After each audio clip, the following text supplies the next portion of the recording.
Welcome to Expedition.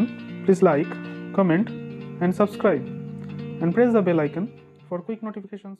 Thank you. Welcome to expedition. আমি রূপম। আমরা class 11-এর first সেমিস্টারের practice set করছিলাম। ফিজিক্সের ক্ষেত্রে নিউটনস ল অফ মোশনের 1 থেকে 25 পর্যন্ত রায়ান মার্টিনের এবছরে যে 2025-এর কোয়েশ্চেন ব্যাংকটা এসেছে সেটার করেছি এর আগের ভিডিওতে।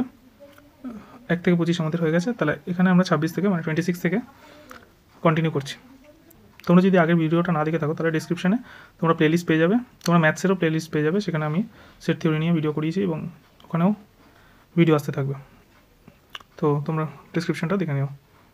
তাহলে 26 নম্বর অঙ্কটা কী বলছে দেখো।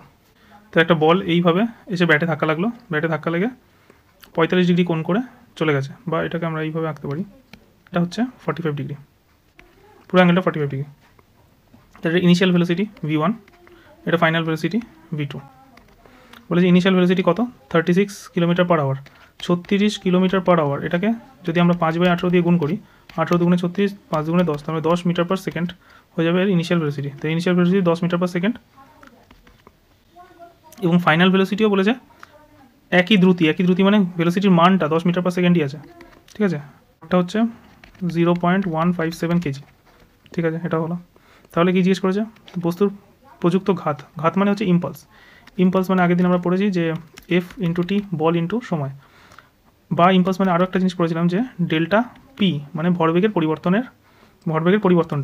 পরিবর্তন মানে কি, ডেল্টা ভরবেগ মানে হচ্ছে এমভি, যার মধ্যে এমটা তো পরিবর্তন হচ্ছে না, এমটা যা আছে কনস্ট্যান্ট, তাহলে বেগের পরিবর্তনটাই মেনলি এখানে বিচার্য বিষয়। তাহলে ইম্পালস মানে হচ্ছে ভর ইন্টু বেগের পরিবর্তন, এইটা আমাদের বুঝতে হবে। এই ভেক্টরটা দুটো এইখান থেকে একটা এদিকে হবে আর একটা এই দিক বরাবর, বেগ হচ্ছে v1, তাহলে মোমেন্টাম হচ্ছে mv1, ঠিক আছে। দুজনের যেহেতু মান সেম, v2 আর v1 এর মান সেম, তাহলে দুটোকে আমি বলছি v, তাহলে এটাকে বলছি v, এটাকেও বলছি v, ঠিক আছে, এটাকেও বলছি v, তাহলে দুটোর মান সমান, একই দ্রুতি বলে দিয়েছে। তাহলে mv ভরবেগে এদিকে ছুটছে, mv ভরবেগে, তাহলে mv ভরবেগে এটা যদি থিটা হয়, তাহলে এই মাঝখান বরাবর একটা অ্যাঙ্গেল ইমাজিন যদি করি, মাঝের অ্যাঙ্গেলটাকে যদি এরকমভাবে ভাঙি তাহলে সমান দুভাবে ভাঙে, এটা যদি থিটা বলি তাহলে এটাও হবে থিটা, তাহলে এটা যদি থিটা হয় এদিকটা হবে এমভি কস থিটা আর এদিকটা হবে এমভি সাইন থিটা, এটা হবে। এই ভেক্টরটা দুটো ভাগে ভেঙে গেল, কারণ এটা থিটা, এই যে জেড ফর্ম হয়েছে, এই জেড ফর্ম হয়েছে, তার মানে এই অ্যাঙ্গেলটা সমান, সেই ক্ষেত্রে এই অ্যাঙ্গেলটা থিটা হলে এই অ্যাঙ্গেলটাও থিটা হচ্ছে। পরের ভেক্টরটাকে যদি ভাঙি, রেড ভেক্টরটাকে এমভি কস থিটা আর এদিকটা হয়ে যাবে এমভি সাইন থিটা। তাহলে ওয়াই অ্যাক্সিস বরাবর দেখো এমভি সাইন থিটা এদিকে আছে, এমভি সাইন থিটা এদিকে আছে, আর এমভি কস থিটাটা এদিকে আছে, এমভি কস থিটাটা এদিকে আছে, মানে এমভি কস থিটা নিজেদেরকে অপোজ করছে, এটা রাইট সাইডে যাচ্ছে, এটা লেফট সাইডে যাচ্ছে, তাহলে এমভি কস থিটা নিজেদেরকে অপোজ করছে। আচ্ছা, তাহলে ভরবেগের পরিবর্তন কী হবে, ভরবেগের পরিবর্তন হচ্ছে p2 - p1, ঠিক আছে। এটা এক্সের রেসপেক্টে যদি আমি বার করি, এক্সের রেসপেক্টে কী হচ্ছে, এক্সের এটা এমভি কস থিটাটা রাইট সাইডে আর এমভি সাইন থিটাটা লেফট সাইডে, তাহলে এটাকে যদি আমি পজিটিভ বলি এটাকে আমাকে নেগেটিভ বলতে হবে। এটা হচ্ছে MV cos theta minus MV কস থিটা, এটা হবে, দুটো মিলে হয়ে গেল 2mv কস থিটা। এটা এক্স কম্পোনেন্ট। ওয়াইয়ের দিকে কম্পোনেন্ট কী হবে, ওয়াইয়ের দিকে কম্পোনেন্ট হচ্ছে এটাও এমভি সাইন থিটা উপর দিকে, এটাও এমভি সাইন থিটা উপর দিকে, দুটোকেই পজিটিভ বলতে হবে, তাহলে এমভি সাইন থিটা মাইনাস আবার এমভি সাইন থিটা, তাহলে এই দুটো কেটে গিয়ে ওয়াইয়ের দিকে কম্পোনেন্ট 0, তার মানে শুধুমাত্র এক্সের কম্পোনেন্টটাই আমার আই, তাহলে আই হচ্ছে এখানে আই এক্স হচ্ছে অ্যাকচুয়ালি আই, মানে আই এর এক্সের দিকে কম্পোনেন্ট, আই এর ওয়াই দিকে কম্পোনেন্টে আমরা রেজাল্টে নিলে আই পাবো। এক্ষেত্রে তো আই ওয়াইটা 0, তাই জন্য শুধুমাত্র আই এক্সটাই হচ্ছে আই, যেটা মানে হচ্ছে 2mv কস থিটা। এই ভ্যালুগুলো যদি আমরা পুট করি, এখন 2 ইন্টু মাস বলে দিয়েছে 0.157 ইন্টু ভেলোসিটি 10 আর কস 22.5 ডিগ্রি, কারণ টোটাল অ্যাঙ্গেলটা ছিল 45 ডিগ্রি, তাহলে থিটা হচ্ছে তার হাফ নিয়েছিলাম, থিটা হচ্ছে হাফ। তো এই ভ্যালুগুলো যদি আমরা এখানে পুট করি আমরা দেখতে পাবো এটা answer 2.9 kg meter per second. ভ্যালুগুলো খুবই বাজে দিয়েছে, মুখে মুখে করার ক্ষেত্রে ইম্পসিবল, কারণ এই ডেটাগুলো সবই বইয়ের ডেটা, যেটা কিনা আগের যে সিস্টেম ছিল পড়ার সেই অনুযায়ী, তখন আমাদের ক্যালকুলেটর ইউজ করা যেত, তো সেই অনুযায়ী ডেটাগুলো দিয়ে দিয়েছে। তো পরীক্ষার সময় আমাদের ডেটাগুলো আলাদা থাকবে, যেগুলো সহজে গুণ করা যাবে। তো অঙ্কটার কনসেপ্টটা এটা, ঠিক আছে। তাহলে এখানে অ্যান্সার 27 নম্বর কোয়েশ্চেন বলেছে এম ভরের কোনো বলকে ভি বেগে ব্যাটসম্যানের দিকে ছোড়া হলো, এম ভরের একটা বলকে ভি ভেলোসিটিতে ভি ভেলোসিটিতে ব্যাটসম্যানের দিকে ছোড়া হলো, ব্যাটসম্যান বলটিকে যদি একই দ্রুতিতে 0 ডিগ্রি কোণে ঘুরিয়ে দেয়, থিটা কোণ, যেটা আগের অঙ্কটা ছিল, থিটা কোণে অ্যাঙ্গেল এসে ধাক্কা খেয়েছিল, তাহলে এইটা একটা থিটা অ্যাঙ্গেল এসে ধাক্কা খেয়ে বেরিয়ে চলে যাচ্ছে। আমরা ফর্মুলা এখনই কী দেখতে পেয়েছিলাম, পুরোটা যদি থিটা হয় তাহলে এর হাফটাকে আমি যদি আলফা বলি, তাহলে আলফাটাই হয়ে যাচ্ছে θ/2। তাহলে আগের অঙ্কটা জাস্ট 26 নম্বর অঙ্কটা আমরা দেখলাম যে অ্যান্সার হয়ে যাবে মোমেন্টামের চেঞ্জ, যেটা কিনা ইম্পালস, সেটা হবে 2mv cos আলফা, যেখানে আলফাটা মানে হচ্ছে θ/2, তাহলে 2mv cos θ/2, এটা আমার অ্যান্সার হয়ে যাবে। তাহলে অপশান ডি একদম সেম আগের অঙ্কটার মতোই, ডিটো সেম। 28 নম্বর কোয়েশ্চেনে বলেছে 1 কেজি ভরের একটা বস্তুকে 4.9 মিটার/সেকেন্ড স্কোয়ার ত্বরণ নিয়ে ওপরে তোলা হচ্ছে, আবার ওই বস্তুটাকে 4.9 অ্যাক্সেলারেশন নিয়ে নিচের দিকে নামানো হচ্ছে। তাহলে সুতোর যে সুতোর টেনশন কত হবে? আগের দিনের ভিডিওটা যদি দেখে থাকো তাহলে আমরা জানি যে যখন কোনো বস্তুকে ওপর দিকে টেনে তুলে নিয়ে যাওয়া হয় তখন আমাদের ভারী ফিল হয়, মানে টেনশনটা হয় mg ড্যাশ, যেখানে জি ড্যাশটা হচ্ছে g+a, আর যখন নিচের দিকে নামানো হয় তখন mg ড্যাশটায় জি হয় g-a। তার মানে এক্ষেত্রে টেনশন মানে প্রথমটায় টেনশন হবে T1, পরেরটায় টেনশন যদি T2 হয়, তাহলে রেশিও যদি আমরা করে দিই, টেনশনের রেশিও হচ্ছে T1:T2, সেটা সমান বলেছে সুতোর টানের অনুপাত, প্রথমে উপরে উঠছে, উপরে তোলা হচ্ছে, তারপরে নিচে নামা হচ্ছে, তাহলে উপরে তোলাটাকে আগে mg+a/mg-a, এটা হচ্ছে অনুপাত। তাহলে প্রথমেই কেটে গেল, তারপরে থাকলো হচ্ছে g+a g+a/g-a, তাহলে জি যদি আমি ধরে নিই 9.8, তাহলে 9.8 + 4.9 9.8 - 4.9, এটা করলে হচ্ছে 9 × 17, 9 × 4 13, 1 × 14 9 9 18 4.9, তাহলে এটা 4.9-এর 3 গুণ, এটা 4.9, তাহলে 4.9 দুদিক থেকে কেটে গেলে 3:1, তাহলে অপশান এ হচ্ছে কারেক্ট অ্যান্সার। স্থানে তার মানে পাখির না উঠতে পারার কারণ ব্যাখ্যা করা হচ্ছে শূন্যস্থানে, মানে যেখানে বায়ু যেখানে নেই সেখানে পাখি উঠতে পারবে না। কারণ কি? কারণ হচ্ছে নিউটনের তৃতীয় গতিসূত্র সেখানে কার্যকর হবে না। নিউটনের তৃতীয় গতিসূত্র কী হয়েছে, একটা পাখি আছে, ডানা দিয়ে সে নিচের দিকে এদিকে ফোর্স দেবে, এই পাখিটা ডানা দিয়ে এদিকে ফোর্স দেবে, তাহলে নিউটনের তৃতীয় গতিসূত্র অনুযায়ী ডানা যেদিকে ফোর্স দেবে তার ঠিক অপোজিট দিকে একটা লম্ব প্রতিক্রিয়া বল কাজ করবে, তার মানে এদিকে একটা সমান বিপরীতমুখী লম্ব প্রতিক্রিয়া বল, এর ক্ষেত্রে একটা সমান বিপরীতমুখী লম্ব প্রতিক্রিয়া বল কাজ করবে। ডানা দিয়ে ধরো এখানে ও এফ ফোর্স দিচ্ছিল, এখানে এফ ফোর্স দিচ্ছিল, তাহলে লম্ব প্রতিক্রিয়ার জন্য ও এখানে এন ফোর্স পাবে, এবং এখানে ধরো F1 ফোর্স দিচ্ছিল, F2 ফোর্স দিচ্ছিল, তাহলে এখানে N1 লম্ব প্রতিক্রিয়া, এখানে N2 লম্ব প্রতিক্রিয়া হবে, এবং এই দুটো রেজাল্টেন্টের মানে এই ভেক্টরটা আর এই ভেক্টরটার যে লব্ধি ভেক্টর সেই অনুযায়ী ও এগিয়ে চলে যাবে সামনের দিকে, এইভাবেই হতো। তাহলে নিউটনের তৃতীয় গতিসূত্রের সাহায্যে পাখি আকাশে উঠতে পারে। একটা চলন্ত বাস হঠাৎ থেমে গেলে এক যাত্রী সামনের দিকে ঝুঁকে পড়ে, এই ঘটনাকে কি বলা হবে? এটা জাড্য ধর্মের জন্য দায়ী, এবং জাড্য ধর্ম আছে নিউটনের প্রথম গতিসূত্রে। তাহলে 30-এরটা অ্যান্সার হবে নিউটনের প্রথম গতিসূত্র। কোয়েশ্চন নম্বর 31-এ কী বলছে, যে এম ভরে একটি বস্তুকে ভি বেগে ছোড়া হলে বস্তুটি অনুভূমিকের সঙ্গে 45 ডিগ্রি কোণ উৎপন্ন করে। যখন বস্তুটি ভূমি স্পর্শ করে তখন তার ভরবেগ কত হবে? ভরবেগের পরিবর্তন এই পয়েন্টে কত হবে? এখানে যখন উঠছে তখন একটা কিছু ভরবেগ ছিল, ভরবেগ কত ছিল? এই যে m × v, এটা ভরবেগ। যখন এখানে পড়ছে তখন কিছু একটা ভরবেগ আছে, ভরটা তো পাল্টায়নি, বেগ কিছু একটা পাল্টেছে, বেগটা কত হচ্ছে? এই ক্ষেত্রেও যদি আমি দেখি তাহলে এই ক্ষেত্রে অনুভূমিক উপাংশটা থাকে, উল্লম্ব উপাংশটা থাকে না, তাহলে গতিবেগের সবসময় এই দিকের উপাংশটা সবসময় থাকে, সে যেখানেই হোক না কেন। তো যখনই ছোড়া হচ্ছে তখন এর ভি সাইন থিটা এদিকে কাজ করবে মোমেন্টামের বা ভরবেগের, আর এমভি কস থিটা এদিকে কাজ করবে।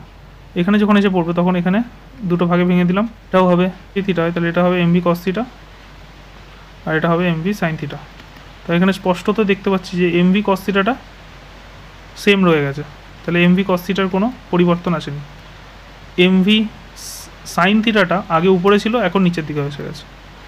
ভরবেগের পরিবর্তন কি হচ্ছে? ডেল্টা পি, P2 - P1, তাহলে হবে হচ্ছে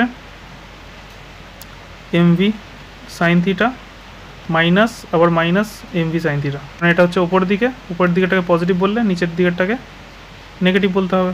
তাহলে এটা হয়ে গেল 2 এমভি সাইন থিটা।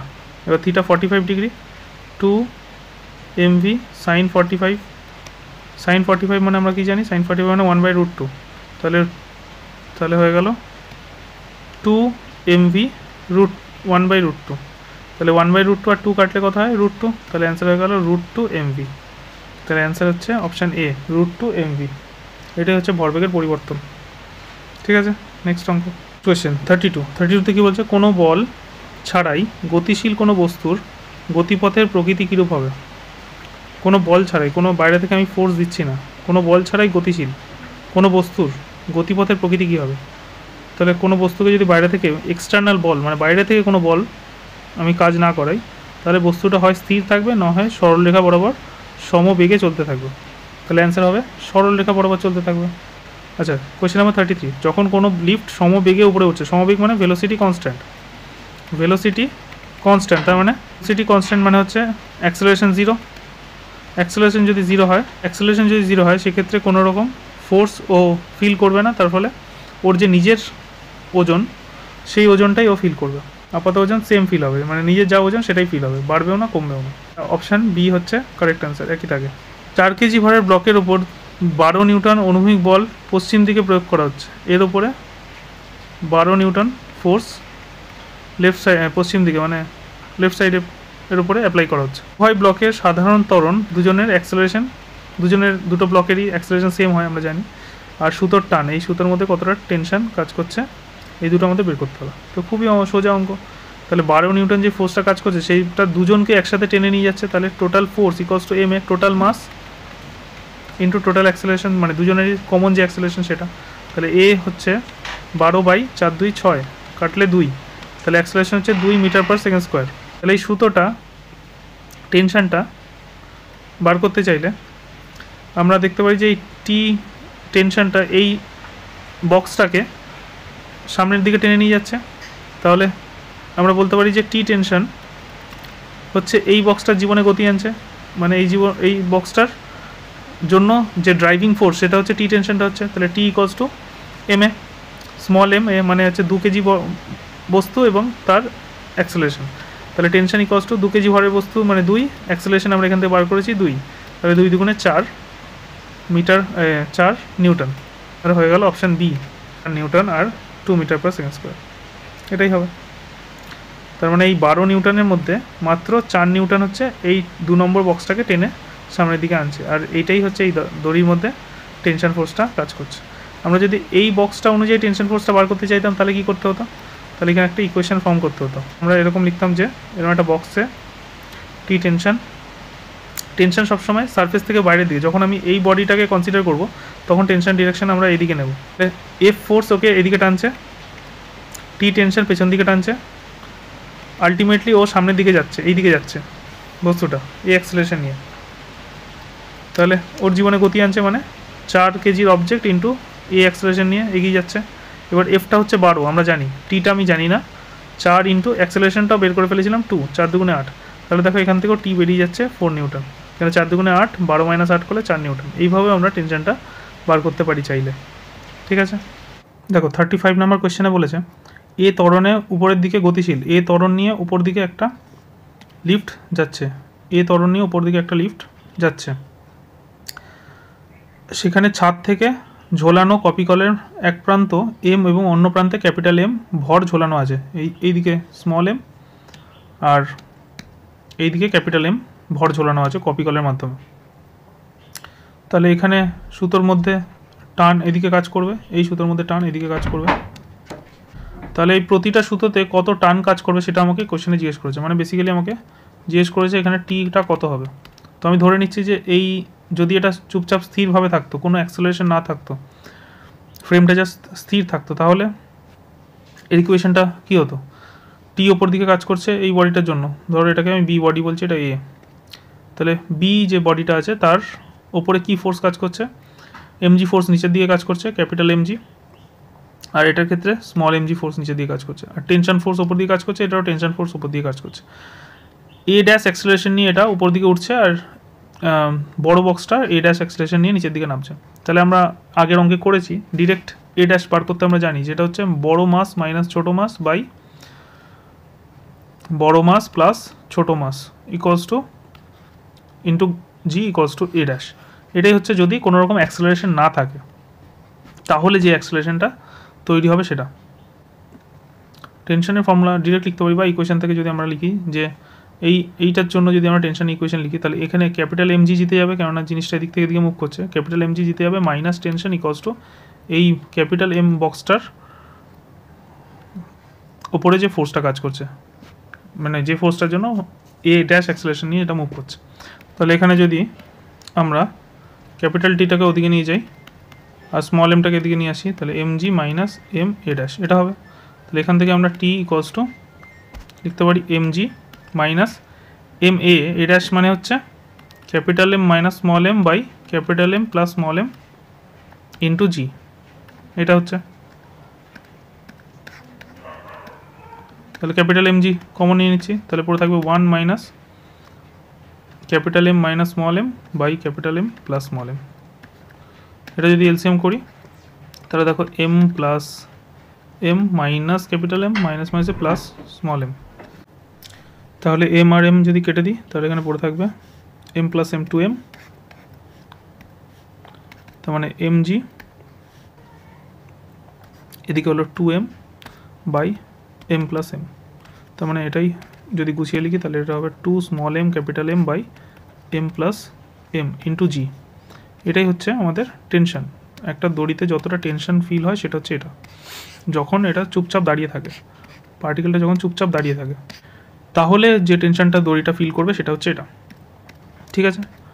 এবার যদি লিফটটা উপর দিকে এই অ্যাক্সেলারেশন নিয়ে উঠতে শুরু করে তখন কি হয়, তখন আমরা জানি যে টি তখন হয়ে যায় এম জি ড্যাশ। তাহলে এটাই হচ্ছে ইকুইভ্যালেন্ট মাস, মানে ওই মাসটা টোটাল যে মাসটা ফিল করবে সেটা হচ্ছে এইটা, এটা হচ্ছে এই মাসটা ফিল করবে ইকুইভ্যালেন্ট মাস। তাহলে এটাকে লিখছি এমই, তাহলে টি ইকোয়ালস টু এই এমইটা হচ্ছে 2m m by capital M plus small M, আর জি ড্যাশটা হয়ে যাবে তখন জি প্লাস এ। এই অ্যাক্সেলারেশন নিয়ে ওপর দিকে উঠলে, এই অ্যাক্সেলারেশন নিয়ে কোনো একটা বডি যদি উপর দিকে ওঠে তাহলে তার টেনশন হয় সেই দড়িতে, কোনো একটা বডির যদি এই অ্যাক্সেলারেশন নিয়ে উপর দিকে ওঠে এম মাসের একটা অবজেক্ট, তাহলে দড়িতে টেনশন হচ্ছে ওই মাসটা ইন্টু এ প্লাস জি অ্যাড হয়ে যায়, জি এর সাথে অ্যাক্সেলারেশনটা অ্যাড হয়ে যায়, আর যদি উপর থেকে নিচের দিকে নামে তাহলে অ্যাক্সেলারেশনটা মাইনাস হয়ে যায়। Option A correct answer. লিফটটি এফ ত্বরণের সঙ্গে উপর দিকে উঠছে ও নিচে নামছে, এফ ত্বরণে উপরে উঠছে আবার এফ ত্বরণে নিচে নামছে, এটাই হচ্ছে এখানে এফ, মানে এ দিয়ে অ্যাক্সেলারেশন বোঝাচ্ছিলাম, এখানে এফ দিয়ে বোঝাতে বলেছে। এই দুই ক্ষেত্রে ওই ব্যক্তির উপরে লিফটের মেঝের প্রতিক্রিয়া বল কত হবে যথাক্রমে লিখে। এ তো একদমই সোজা, যদি ওপর দিকে ওঠে তাহলে প্রতিক্রিয়া বল বা লম্ব প্রতিক্রিয়া সবসময় হবে ওপর দিকে উঠলে এম জি ড্যাশ, যেখানে জি ড্যাশটা হচ্ছে জি প্লাস এ, এটা হচ্ছে লম্ব প্রতিক্রিয়া ওপর দিকে উঠলে। এর ডিটেল কেন হচ্ছে সেটা আমরা আগের অঙ্কগুলোতে করেছি, ভুল হচ্ছে এটা অপশান এ, কোয়েশ্চেনটা এ হবে। ঠিক আছে, নেক্সট অঙ্ক। আচ্ছা 37 নম্বর কোয়েশ্চেনটা দেখো, বলেছে 2 মিটার পার সেকেন্ড সমমন্দনে একটা লিফট ওপর দিকে করছে, সমতরণ না এখানে সমমন্দন বলেছে, তাহলে ওপর দিকে অ্যাক্সেলারেশনটা কি মাইনাসে, অ্যাক্সেলারেশনটা ওপর দিকে কিন্তু সেটা ভ্যালু কত, সেটা মাইনাসে হচ্ছে মাইনাস, তার মানে এটা হবে ফর্মুলা প্লাস এর জায়গায় মাইনাস এ, যেহেতু ওপর দিকে মন্দনে উঠছে।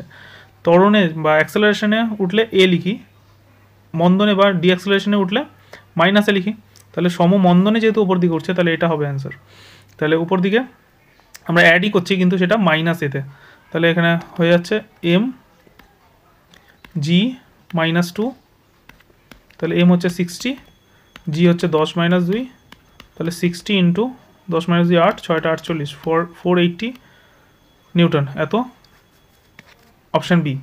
ঠিক আছে, পরেরটা বলেছে 2 মিটারে সমতরণ বললে জাস্ট অ্যাড করে দেবো, তাহলে N equals to M G dash, M G মানে হচ্ছে জি প্লাস এ হচ্ছে 2, তাহলে 60 ইন্টু 10 প্লাস 2 12, 6 এবং 72, 720 নিউটন, তাহলে এটার অ্যান্সার হচ্ছে অপশান এ। পরেরটা বলছে 2 মিটার পার সমতরণে নিচের দিকে নামছেন, তাহলে নিচের দিকে নামলে ফর্মুলা হচ্ছে এম জি ড্যাশ, যেখানে জি ড্যাশটা হচ্ছে জি মাইনাস এ, এবার এখানে এর ভ্যালু 2 বলে দিয়েছে, তাহলে এম হচ্ছে 60, 10 - 2 মানে 8, 6 × 8 = 480 নিউটন, মানে এটা। তাহলে 2 মিটার সমতরণে উপর দিকে ওঠা মানেই হচ্ছে 2 মিটার সমমন্দনে নিচের দিকে নামা।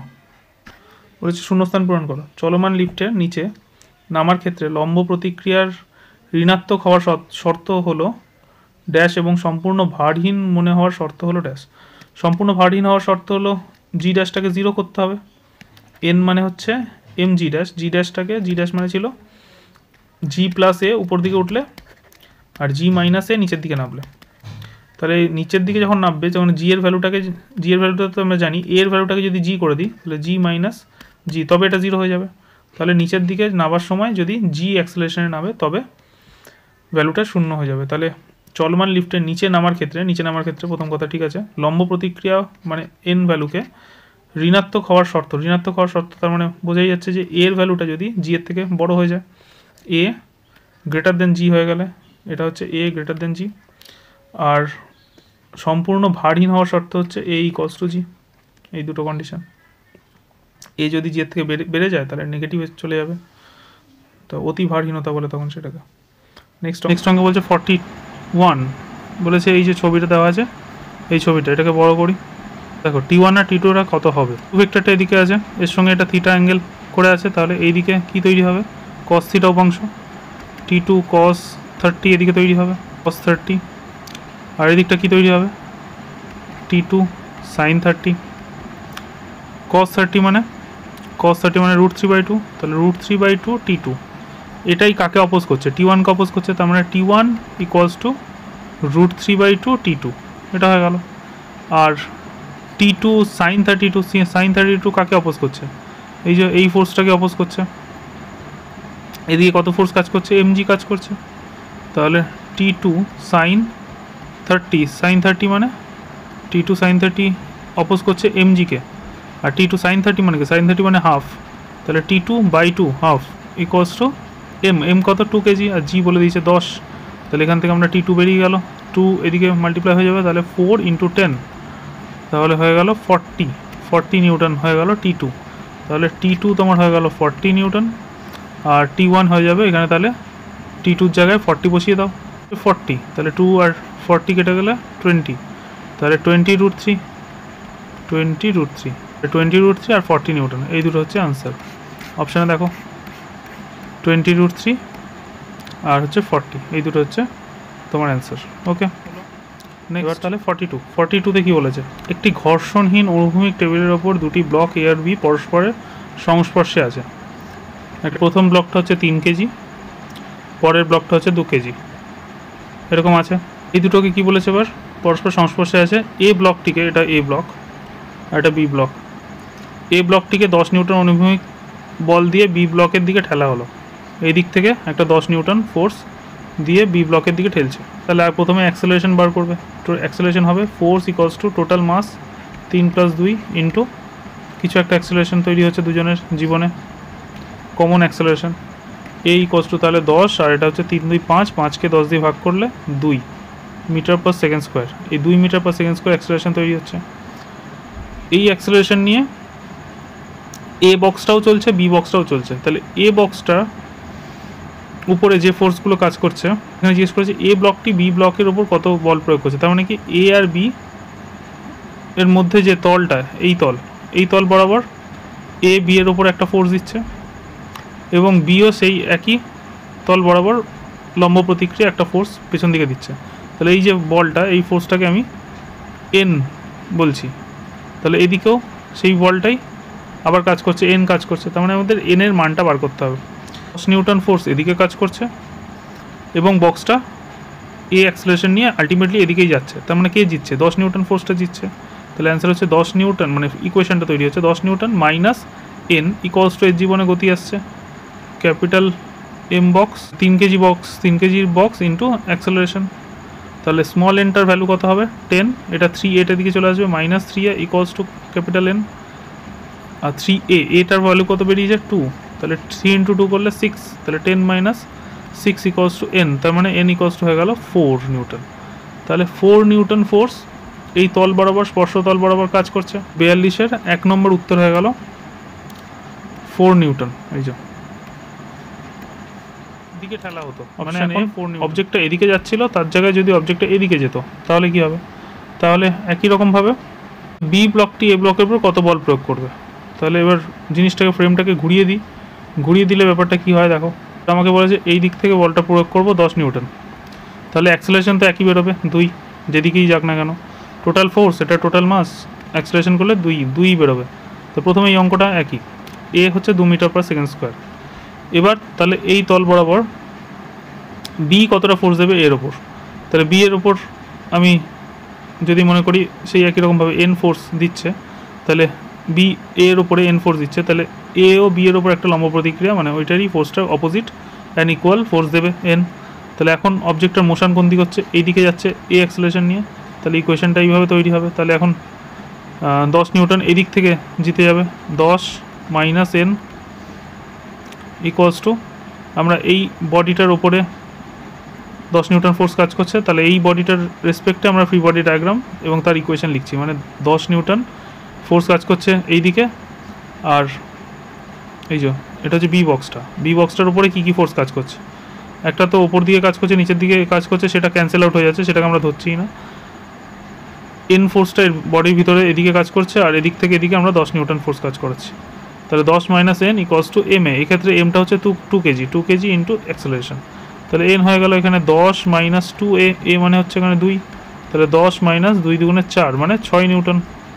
তাহলে ছোট বক্সটা বড় বক্সটার উপরে 6 নিউটন ফোর্স কাজ করবে। Option B correct answer.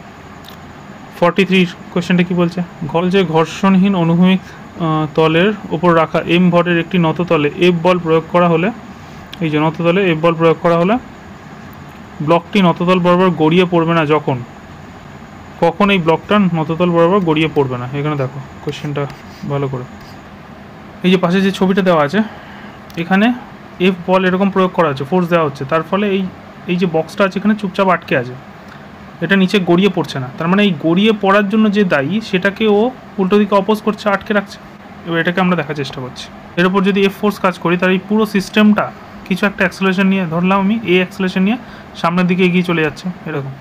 এখানে বলেছে থিটা নততল আছে, মানে থিটা কোণে আনত আছে, তার মানে টোটাল মাস হচ্ছে এম প্লাস এম, এটা হচ্ছে total mass into acceleration F equals to M A. তাহলে তার মধ্যে কিছুটা ফোর্স একে সামনে নিয়ে যেতে ইউজ হচ্ছে, কিছুটা ফোর্স একে সামনে নিয়ে যেতে ইউজ হচ্ছে। তো আমরা যদি মনে করি যে একে, এই যে অবজেক্টটাকে একে সামনের দিকে ঠেলে নিয়ে যেতে এফ এম ফোর্স কাজে লাগছে, এটা যদি আমরা ধরে নিই, যেহেতু পুরো অবজেক্টটা এ অ্যাক্সেলারেশন নিয়ে সামনের দিকে এগোচ্ছে, তাহলে এই যে বক্সটা এর ওপর রাখা আছে, বক্সটা একটা পেছন দিকে ফোর্স ফিল করবে, কোনো একটা অবজেক্টের উপর কোনো একটা অবজেক্ট রেখেছে, তাহলে নিচের অবজেক্টটাকে যদি আমি ঠেলা দিই তাহলে পেছনের অবজেক্টটা পেছন দিকে চলে আসে। এটা আমরা রিয়েল লাইফে এক্সপিরিয়েন্স করি যে নিচের অবজেক্টটাকে যদি ঠেলি তাহলে উপরের যে অবজেক্টটা সেটা পেছন দিকে একটা ফোর্স ফিল করে, ঠিক আছে, ওই সারফেস বরাবর পেছন দিকে একটা ফোর্স ফিল করবে। তাহলে এখানেও সেটা হবে যে এই অবজেক্টটাকে আমি এফ ফোর্স দিয়ে ঠেলছি, মানে এর উপরে যে অবজেক্টটা রাখা আছে এই অবজেক্টটা একটা পেছন দিকে ফোর্স ফিল করবে, তাহলে অবজেক্টের উপরে আমি মনে করছি এফ এম ফোর্স দিচ্ছি, তাহলে অবজেক্টটার উপরে এফ এম ফোর্স যদি আমি দিই তাহলে অবজেক্টটা ওই এফ এম ফোর্সই আমাকে পেছন দিকে ফেরত দেবে। তাহলে এই এফ এম ফোর্সটা এইদিকে পেছন দিকে বরাবর হবে, মানে অবজেক্টের যেদিকে মোশন তার উল্টো দিকে হবে সবসময়। তারপর একটা নর্মাল ফোর্স কাজ করবে, এটা হচ্ছে নর্মাল ফোর্স এন। নর্মাল ফোর্সের দুটো কম্পোনেন্টে ভেঙে দিই, নর্মাল ফোর্সকে যদি এদিকে একটা কম্পোনেন্ট আর এদিকে একটা কম্পোনেন্টে ভাঙি, তাহলে অবভিয়াসলি এটা থিটা হলে এটাও থিটা হবে। কেন এটা হবে? কারণ এটা অল্টারনেটিভ অ্যাঙ্গেল, জেড ফর্ম করলে দুটোই থিটা হয়, তাহলে এটা থিটা, তাহলে এইটাও তখন কী হয়ে যাবে, পুরোটা কি পুরোটা 90 ডিগ্রি, দেখতে পাচ্ছি পুরোটা নর্মাল সবসময় 90 ডিগ্রি তৈরি করে, তাহলে এটা 90 ডিগ্রি, তাহলে এটা হবে 90 মাইনাস থিটা। আবার এইখানে এই পুরো অ্যাঙ্গেলটা 90 ডিগ্রি, তাহলে এইটা 90 মাইনাস থিটা হলে এটা আবার থিটা হয়ে যাবে, এইটা তো আবার নিজেদের মধ্যে 90 ডিগ্রি, তাহলে এই অ্যাঙ্গেলটা 90 মাইনাস থিটা হলে এটা থিটা হয়ে যাবে। তার মানে বাকিগুলো আমি ক্লিয়ার করে দিচ্ছি, তাহলে আমাদের পেয়ে গেলাম। তাহলে এইটা হয়ে গেল আমার থিটা, তাহলে এটা যদি থিটা হয়, এটা এন হয়, তাহলে এটা হবে এন কস থিটা। তাহলে এখান থেকে স্পষ্টভাবে বুঝতে পারছি যে এন কস থিটা মানে হচ্ছে এমজি, স্মল এমজি, ঠিক আছে। এটা তাহলে হয়ে যাবে এন সাইন থিটা। তাহলে এন সাইন থিটা কাকে অপোজ করছে? এই সিউডো ফোর্সটাকে, এফ এমটাকে। এটা হচ্ছে এন সাইন থিটা, তাই তো? তো দুটোকে যদি এবার ডিভাইড করে দিই তাহলে কত পাবো? N sine theta by N cos theta. এটা কি হয়ে যাচ্ছে? এটাই হচ্ছে আমাদের জি, এটাই হচ্ছে। দিক থেকে এন এন কেটে গেল, তাহলে এটা ট্যান থিটা, তাহলে এফ এম হয়ে গেল এম জি ট্যান থিটা। এবার এফ এমটা কি? সিউডো ফোর্স মানে হচ্ছে সিউডো ফোর্স যখন আমরা ইউজ করি তখন অবজেক্টের মাস নিই, মানে সিউডো ফোর্স মানে অবজেক্টের ওপরে যে ফোর্সটা ও পেছন দিকে ফিল করছে সেটা হবে সবসময় অবজেক্টের মাস ইন্টু ফ্রেমের অ্যাক্সেলারেশন, মানে পুরো ফ্রেমটা, পুরো জিনিসটা যে অ্যাক্সেলারেশন নিয়ে সামনের দিকে এগিয়ে যাচ্ছে, তাহলে ফ্রেমের অ্যাক্সেলারেশন, অবজেক্টের মাস ইন্টু ফ্রেমের অ্যাক্সেলারেশন, এটাই হচ্ছে সিউডো ফোর্স। তাহলে এর ওপরে কে এখানে সিউডো ফোর্সটা কে ফিল করছে? স্মল এম অবজেক্টটা। তাহলে স্মল এম অবজেক্টটা ফোর্স ফিল করছে, তাহলে স্মল এম অবজেক্টটার ওপরে মাস ইন্টু ফ্রেমের অ্যাক্সেলারেশন, এটা সবসময়। তাহলে পুরো ফ্রেমটা এ অ্যাক্সেলারেশনের সামনে দিয়ে যাচ্ছে, তাহলে সিউডো ফোর্সটা হচ্ছে স্মল এম ইন্টু এ। তাহলে এখানে যদি আমরা বসিয়ে দিই তাহলে এখানে M A equals to M G tan theta হয়ে গেল। তাহলে এম এম কেটে গেল, তাহলে এ হয়ে গেল জি ট্যান থিটা এটা। এবার তাহলে ক্যাপিটাল এফটা কী হবে? ক্যাপিটাল এফটা ওপরে লিখেছি, ক্যাপিটাল এম মানে হচ্ছে এম প্লাস এম ইন্টু এ। তাহলে এবার এটা তো পেয়ে গেছি, এটা খালি বসিয়ে দেবো এখানে। তাহলে capital M plus small M, এটা ছিল মাস ইন্টু অ্যাক্সেলারেশন হবে জি ট্যান থিটা। তুমি অ্যান্সার পেয়ে গেলে যে কত ফোর্স দিলে ওই জিনিসটা পড়বে না, ওখানে আটকে যাবে, তাহলে এত ফোর্স দিতে হবে M plus M G tan theta, যেটা কিনা অপশান সিতে আছে। Option C M plus M G tan theta. এটা খুব ভালো করে বোঝার অঙ্ক। আচ্ছা 44 নম্বর অঙ্কে বলেছে, 44 নম্বর অঙ্কে 44 নম্বর অঙ্কে বলেছে যে একটি 100 কেজি ভরের বন্দুক থেকে 1 কেজি ভরের গুলি প্রাথমিকভাবে 100 মিটার উঁচু পাহাড়ের চূড়া থেকে নিক্ষেপ করা হলো। গুলিটি নিচে মাটিতে এসে চূড়া থেকে 400 মিটার দূরে পড়ে। বেসিক্যালি এরকম কামান আছে, কামান থেকে গুলি ছোড়া হয়েছে, এরকম কিছু একটা উচ্চতা আছে, এখান থেকে এসে এখানে পড়েছে, হচ্ছে ব্যাপার। এইখান থেকে এই যে ডিস্টেন্সটা এটা হচ্ছে 400 মিটার দূরে এসে পড়ছে গুলিটা। বন্দুকটা হচ্ছে মানে এই কামানটা হচ্ছে 100 কেজি, 100 কেজির বন্দুক হয় না, কামান হবে এটা 100 কেজির কামান। আর গুলিও 1 কেজির গুলি কখনো হয় না, এটা কামান থেকে গোলা বেরোচ্ছে 1 কেজির। তাহলে 1 কেজির গোলা এই দিকে ভি ভেলোসিটিতে ছোড়া হয়েছে, সেটা এইভাবে গিয়ে এখানে কি পড়ছে। বন্দুকটা প্রক্ষেপ বেগ কত, মানে হচ্ছে এই কামানটা পেছন দিকে রিকয়েল ভেলোসিটি কত হবে। তো বেসিক্যালি আগে আমাকে ভিটা বার করতে হবে। তো প্রাসের গতি চ্যাপ্টারে আমরা পড়েছি যে এইভাবে যদি কোনো একটা পার্টিকেল গিয়ে নিচে গিয়ে ধাক্কা খায় তাহলে সেটা শুধুমাত্র তার ওয়াই অ্যাক্সিস বরাবর জার্নি করে, মানে ওয়াই অ্যাক্সিস বরাবর জার্নি করছে, আবার এক্স অ্যাক্সিস বরাবর তো জার্নি করছেই। এই এক্স অ্যাক্সিস বরাবর যেটা জার্নি সেটাই হচ্ছে ওর আর বা রেঞ্জ। ওয়াই অ্যাক্সিস বরাবর যে জার্নি সেটা হচ্ছে এইচ হাইট। তাহলে এইচ হাইটটা ও ধীরে ধীরে কমছে। এইচ হাইট বরাবর ওর ভেলোসিটি ধীরে ধীরে বাড়তে থাকবে। এই দিক বরাবর যে ভেলোসিটি সেটা প্রথমে ওয়াই অ্যাক্সিস বরাবর এর কোনো ভেলোসিটি ছিল না, একটা অনুভূমিক বেগ পায়, মানে গুলিটা যখন ছোড়া হচ্ছে তখন এক্স অ্যাক্সিস বরাবর ওর একটা ভেলোসিটি আছে, এক্স অ্যাক্সিস বরাবর যেটা ভেলোসিটি ওটাই হচ্ছে ওর অ্যাকচুয়াল ভেলোসিটি। ওয়াই অ্যাক্সিস বরাবর ওর কোনো ভেলোসিটি প্রথমে ছিলই না, জিরো ছিল প্রথমে। তাহলে প্রথমে ওয়াই অ্যাক্সিস বরাবর ভেলোসিটি ছিল, ইনিশিয়াল ভেলোসিটি ওয়াই অ্যাক্সিস বরাবর ছিল 0। ফাইনালি এখানে যে মাটিতে যখন ধাক্কা লাগলো তখন ওর ভেলোসিটি হচ্ছে কিছু একটা আছে, যা শুরুতে ভেলোসিটি ছিল 0। তাহলে ইউ মানে ওয়াই অ্যাক্সিস বরাবর ইউ টি প্লাস হাফ জি টি স্কোয়ার, অ্যাক্সেলারেশন জি অ্যাক্সেলারেশন নিচে নামছে জি টি স্কোয়ার। তাহলে এটা প্রথমটা 0। এইচ বলে দিয়েছে এখানে কতটা ট্রাভেল করছে, ওপর থেকে 500 মিটার উঁচু পাহাড়। তাহলে এইখানে এইচের ভ্যালুটা হচ্ছে 500 মিটার, ঠিক আছে। তাহলে 500 equals to half G T square. তাহলে 2টা 500 সঙ্গে মাল্টিপ্লাই হয়ে গিয়ে এটা হয়ে গেল 1000 ইকুয়ালস টু জি এর ভ্যালু যদি 10 ধরে নিই তাহলে 10 ইন্টু টি স্কোয়ার, তাহলে 10 একটা কেটে গেল, তাহলে 100 টি √100 মানে 10। তাহলে বেসিক্যালি 10 সেকেন্ড লেগেছে পার্টিকেলটাকে এইখান থেকে এইখানে যেতে। এই দিক থেকে এই দিক বরাবর সেটা হচ্ছে রেঞ্জটাই হচ্ছে velocity of x direction into time. তাহলে ভেলোসিটি ইন এক্স ডিরেকশনটাই হচ্ছে ভি, ইন্টু টাইমটা 10 সেকেন্ড লেগেছে, সেটা কিনা 400 মিটার দূরে, 0 কেটে গেল, তাহলে হয়ে গেল V equals to 40 metre per second. এইটা আমাদের ভি পেয়ে গেলাম। তাহলে আমরা জানি যে সংঘর্ষের আগে আর পরে সবসময় টোটাল ভরবেগ ধ্রুবক থাকে, মানে কলিশনের আগে আর কলিশনের পরে টোটাল মোমেন্টাম সবসময় কনজার্ভ থাকে। তাহলে যখন গুলিটা চললো তখন দুজনেরই মোমেন্টাম 0 ছিল, কেননা বন্দুকটাও চুপচাপ স্থির হয়ে আছে, গুলিটাও স্থির হয়ে আছে। তার মানে 0 + 0 ইকুয়ালস টু গুলিটা এদিকে চলেছে, তাহলে মাস, গুলিটার মাস হচ্ছে স্মল এম, ভেলোসিটি হচ্ছে ভি এটা, আর বন্দুকটার ভেলোসিটি এইদিকে হবে, এইদিকে আমি ধরে নিচ্ছি বন্দুকটার ভেলোসিটি ভি ড্যাশ, তাহলে প্লাস বন্দুকটার মাস হচ্ছে এম, ভেলোসিটি হচ্ছে ভি ড্যাশ। এখানে অটোমেটিক ভি ড্যাশটা ভি এর উল্টো দিকে আসবে এবং নেগেটিভ অ্যান্সার আসবে, মানে নেগেটিভটা ডিরেকশনটা বোঝায় বেসিক্যালি। তার মানে বেসিক্যালি এখান থেকে ভি ড্যাশটা কত বেরোচ্ছে, ভি ড্যাশ হচ্ছে এটা ওদিকে চলে গেল minus M V by capital M, এটাই। এম হচ্ছে স্মল এম হচ্ছে 1 কেজি ইন্টু ভি এখনই পেলাম 40 আর ক্যাপিটাল এম হচ্ছে 100, তাহলে 0 0 কেটে গেল, 4/10 মানে 0.4, মাইনাসটা কেন আসছে, মানে আমি যে গুলির ভেলোসিটি যেদিক ধরেছি রিকয়েল ভেলোসিটি মানে কামানটার ভেলোসিটি তার পেছন দিকে উল্টো দিকে হবে, তার মানে option C is the correct answer, 0.4 metre per second. যে ঘর্ষণহীন চাকাযুক্ত একটি পাটাতনের ওপর একটি কামান রাখা আছে, ওই একই কোয়েশ্চেন, একই টাইপের। পাটাতন গোলা এবং চালকের মিলিত ভর এম, আর এই পুরো জিনিসটা একটা সিস্টেমের উপরে রাখা আছে। এবার বলেছে পুরো যে সিস্টেমটা, এই পুরো সিস্টেমটা সেট আপটা ভর হচ্ছে ক্যাপিটাল এম, এই পুরো জিনিসটা হলো।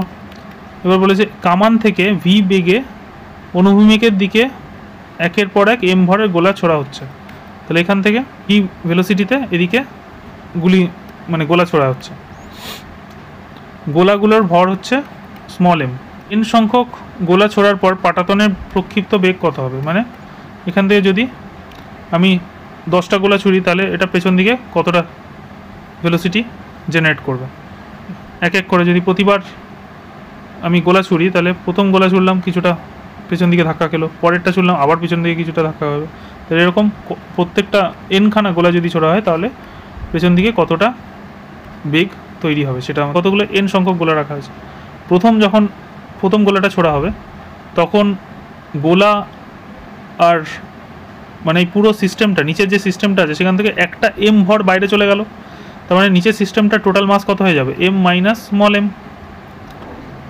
এটা হচ্ছে প্রথমবারে এম মাইনাস স্মল এম, ঠিক আছে। এটা ভি ভেলোসিটিতে পেছন দিকে ধাক্কা খাবে, ভি ড্যাশ ভেলোসিটিতে আমি মনে করছি, এটা ভি ড্যাশ ভেলোসিটি প্লাস গুলিটা সামনের দিকে এগিয়ে যাবে M into V equals to 0, এটা হচ্ছে প্রথম ভেলোসিটিটা হবে ফার্স্ট, তাহলে ভি ড্যাশ ইকোয়ালস টু হবে minus M V by M minus M, capital M minus small M. এটা হচ্ছে একটা গোলা যদি বেরিয়ে যায়, দুটো গোলা যদি বেরিয়ে যায় তাহলে হবে এম মাইনাস, এখান থেকে দুটো এম চলে যাবে এম মাইনাস 2m, এবং সেটা ভি ড্যাশ ভেলোসিটি প্লাস এখান থেকে দুটো M into V equals to 0, তাহলে ভি ড্যাশ ইকোয়ালস টু হয়ে গেল minus 2mv by M minus 2m। এটাকেই যদি এবার আমরা এন দিয়ে রিপ্লেস করে দিই তাহলে ভেলোসিটি ফর্মুলাটা কী তৈরি হয়ে যাবে, ভি ড্যাশ ইকোয়ালস টু এনখানার জন্য এখানে হয়ে যাবে N MV by capital N minus small M, এটা ফর্মুলা হয়ে যাবে। আর এটা দেখো অপশান বিতে আছে, অপশান এতে নেই, অপশান এতে ক্যাপিটাল এম আছে কিন্তু আমাদের উপরে তো স্মল এম এসছে, এটা হবে আমাদের অ্যান্সার। 46টা কী হচ্ছে, মসৃণ অনুভূমিক তলে রাখা একটি 8 কেজি ভরের গোলার বিস্ফোরণে উৎপন্ন 3টি খণ্ড ভর এটা, আচ্ছা তাহলে একটা অবজেক্ট 3টে জিনিসে ভেঙে যাচ্ছে, একটা 1 কেজি, একটা 3 কেজি আর একটা হচ্ছে 4 কেজি। 4 কেজি খণ্ডটি পূর্ব দিকে 1 মিটার পার সেকেন্ড বেগে যাচ্ছে, 4 কেজিটা পূর্ব দিকে মানে এই দিকে, এটা পূর্ব দিকে এবং এর গতিবেগ বলে দিয়েছে 1 মিটার পার সেকেন্ড বেগে এটা চলেছে। 3 কেজি ভরের খণ্ডটা উত্তর দিকে, 3 কেজির অবজেক্টটা নর্থের দিকে 3 কেজি এবং সেটা 1 মিটার পার সেকেন্ডেই উপর দিকে যাচ্ছে। তাহলে জিজ্ঞেস করেছে 1 কেজি ভরটার বেগের মান কত হবে, 1 কেজি যে অবজেক্টটা সেটা কোন দিকে যাবে এবং তার ভেলোসিটি কত হবে সেটা জিজ্ঞেস করেছে। তাহলে এদের দুজনের মিলিত যে মোমেন্টাম সেটাকে এই 1 কেজিটা অপোজ করার চেষ্টা করবে, তাহলে অবভিয়াসলি পেছন দিকেই হবে, 1 কেজির অবজেক্টটা কত ভেলোসিটিতে মুভ করছে, এটাই আমাদের কোয়েশ্চেন। দিক বরাবর মোমেন্টাম পি, এটা হচ্ছে আই ক্যাপ, এই দিক বরাবর মোমেন্টাম হচ্ছে এটা P1 আই ক্যাপের দিকে, P2 মোমেন্টামটা জে ক্যাপের দিকে, তাই তো আছে। তাহলে এদের দুজনের মিলিত মোমেন্টাম, টোটাল মোমেন্টাম হচ্ছে P1 I cap plus P2 J cap এটা। আর এই 3 নম্বরটা আমি ধরছি P3, তাহলে 3 নম্বরটা আমি জানি না ভ্যালু কত, আমি পুরো গোটা ভেক্টরটাকে আমি ধরেছি P3 ভেক্টর। তাহলে এটা ভেক্টর, এটা ভেক্টর, এটাও ভেক্টর, 3টে ভেক্টর মিলে টোটাল মোমেন্টাম 0 হবে। এটাই নিয়ম, সংঘর্ষের আগে এবং পরে মোট ভরবেগ সবসময় শূন্য থাকে। তাহলে সংঘর্ষের আগে চুপচাপ ছিল, শূন্য ছিল, তাহলে সংঘর্ষের পরেও মানে ব্লাস্ট হওয়ার পরেও টোটাল ভরবেগ সবসময় শূন্য হবে। তাহলে P1টা কত? P1 হচ্ছে mass into velocity, 4 KG into 1, এটা আই ক্যাপ, প্লাস P2টা হচ্ছে 3 KG into 1 metre per second J cap. তাহলে P3 কত হবে আমি জানি না, 0। তাহলে P3 বেসিক্যালি হয়ে যাচ্ছে 4 I cap minus 3 J cap minus, এটাই হচ্ছে P3। তাহলে P3-র ভ্যালু যদি বার করি, ভ্যালু বার করলে এটা হবে -4 স্কোয়ার প্লাস -3 স্কোয়ার, তাহলে 3 4 হলে 5 হয়। এটা হচ্ছে মোমেন্টাম P3। তাহলে P3-র যদি এবার ভ্যালু লিখি, P3 ভ্যালু হচ্ছে মাস হচ্ছে 1 কেজি, ভেলোসিটি আমি জানি না V, মানে V ধরছি, তাহলে হয়ে গেল 5। তাহলে V বেসিক্যালি হয়ে গেল 5/1 মানে 5 মিটার পার সেকেন্ড। এবং সেটা অবভিয়াসলি কোন দিকে হবে? এই ডিরেকশন বরাবর, এখানে লেখাই আছে এই ডিরেকশন বরাবর হবে। ডিরেকশনটা হচ্ছে এরকম -4i মাইনাস 3j, মানে এরকম বরাবর একটা অ্যাঙ্গেল এইদিকে। এটা যদি থিটা হয় তাহলে ট্যান থিটা এখানে হবে, ট্যান থিটা হচ্ছে এটা হচ্ছে 4 আর এটা হচ্ছে 3, তাহলে এখানে যদি ট্রায়াঙ্গেল ভাবি তাহলে 3/4, তাহলে এটা হচ্ছে 3/4 মানে হচ্ছে 37 ডিগ্রি। তার মানে নিচের দিকে এইখানে 37 ডিগ্রি অ্যাঙ্গেলে তৈরি হচ্ছে, মানে এটা হচ্ছে যদি উত্তর দিক মানে হচ্ছে নর্থ, এটা হচ্ছে ইস্ট, এটা হচ্ছে ওয়েস্ট, এটা হচ্ছে সাউথ, তার মানে ওয়েস্ট থেকে সাউথের দিকে 37 ডিগ্রি অ্যাঙ্গেল করে লাস্ট পার্টিকেলটা মানে 1 কেজির অবজেক্টটা নিচের দিকে ছুটে আসছে, এটা বলেছে 5 মিটার পার সেকেন্ড বেগে নিচের দিকে পড়বে। ঠিক আছে, তাহলে এখানে অ্যান্সার হয়ে গেল তোমার 5 metre per second, option A. প্রদত্ত যেটি জড়ত্বীয় নির্দেশতন্ত্র তা হলো নিউটনিয়ান ফ্রেম অফ রেফারেন্স। জড়ত্বীয় নির্দেশতন্ত্র মানে এখানে বলতে চাইছে নিউটনিয়ান ফ্রেম অফ রেফারেন্স, মানে যে ফ্রেমটার কোনো নিজের অ্যাক্সেলারেশন নেই, অ্যাক্সেলারেশন 0। ঘূর্ণায়মান নাগরদোলা না, এটা হচ্ছে সেন্ট্রিফিউগাল ফোর্স কাজ করে এখানে, অলিক বল এখানে যেটা সিউডো ফোর্স, এটা হচ্ছে সেন্ট্রিফিউগাল ফোর্স কাজ করে। সিউডো ফোর্স যেখানে কাজ করবে সেটা কখনোই জড়ত্বীয় নির্দেশতন্ত্র হবে না, তার মানে এটা তো হবে না। সমবেগে চলমান গাড়ি এইটা হবে, সমবেগে ভেলোসিটি যদি সেম থাকে, অ্যাক্সেলারেশন না থাকে, ফ্রেমটা যদি অ্যাক্সেলারেট হয় তবেই সেটা অজড়ত্বীয় নির্দেশতন্ত্র হয় বা নন নিউটনিয়ান ফ্রেম অফ রেফারেন্স হয় বা নন ইনার্শিয়াল ফ্রেম হয়। তো ইনার্শিয়াল গতিবেগে চলন্ত একটি বস্তুর ওপর সুষম গতিবেগে মানে সমবেগে চলছে, তার উপরে কোনো অ্যাক্সেলারেশন নেই মানে মোট ওর উপরে কোনো ফোর্স কাজই করছে না, তো নেট বল শূন্য, ফোর্স নেট 0 হবে, সমবেগে গতিশীল বা স্থির বস্তু নিউটনের প্রথম গতিসূত্র অনুযায়ী। তাহলে অপশান বি হবে। 49, একটি ঘরের ছাদ থেকে W2 ওজনের একটি দড়ি সাহায্যে W1 ওজনের একটি বস্তু ঝোলানো আছে। তাহলে একটা দড়ি আছে W2 ওজন, তার উপরে বস্তুটা আছে W1 ওজন ঝুলছে। ঘরের ছাদে দড়িটি কত পরিমাণ বলের টান দেবে? দুটো মিলিত একসাথে জুড়ে যাবে, W1 প্লাস W2, খুবই ইজি কোয়েশ্চেন। বলের অধীনে গতিশীল একটি বস্তুর ওপর কোনো মুহূর্তে বল সরিয়ে নিলে বস্তুটির গতি কী পরিবর্তন হবে? ফোর্সটাকে যদি ওখান থেকে আমি রিমুভ করে দিই, ফোর্সটাকে রিমুভ করে দেওয়া মানে অ্যাক্সেলারেশনটা 0 হয়ে যাবে। ফোর্সকে রিমুভ করে দেওয়া মানে হচ্ছে অ্যাক্সেলারেশন, এটা 0 হয়ে গেল, এম তো 0 হতে পারে না, তাহলে এটা 0 হয়ে যাবে। অ্যাক্সেলারেশন 0 হয়ে যাওয়া মানে কি? অ্যাক্সেলারেশন 0 মানে ডিভিডিটি ইকুয়ালস টু 0, তার মানে ভেলোসিটি কনস্ট্যান্ট, তার মানে একটা সমবেগে চলার কথা। যদিও ঘর্ষণ যদি এখানে কাজ করে, ঘর্ষণ যদি মাটিতে কাজ করে তাহলে ও ডিঅ্যাক্সেলারেট করবে, মানে গতিবেগ কমে যাবে, কিন্তু আমাদের সেরকম কিছু বলেনি এখানে ঘর্ষণের ব্যাপারে। তার মানে সাধারণত যখনই তুমি বল দেওয়া বন্ধ করে দেবে, মানে ফোর্স দেওয়া অফ করে দেবে, সঙ্গে সঙ্গে ওর অ্যাক্সেলারেশনটা 0 হয়ে যাবে। আর অ্যাক্সেলারেশন 0 মানে হচ্ছে ভেলোসিটির ইনক্রিমেন্টটা 0 হয়ে যাওয়া, ভেলোসিটি আর বাড়বে না, ভেলোসিটি সেম থেকে যাবে, তার মানে গতিবেগ একই গতিবেগে চলতে থাকবে। তাহলে আজকে আমরা এই পর্যন্ত 50 পর্যন্ত কোয়েশ্চেন করলাম। নেক্সট ভিডিওতে আমরা 51 থেকে 75 বা তার বেশি করার চেষ্টা করব। ভিডিওটা দেখার জন্য অনেক ধন্যবাদ।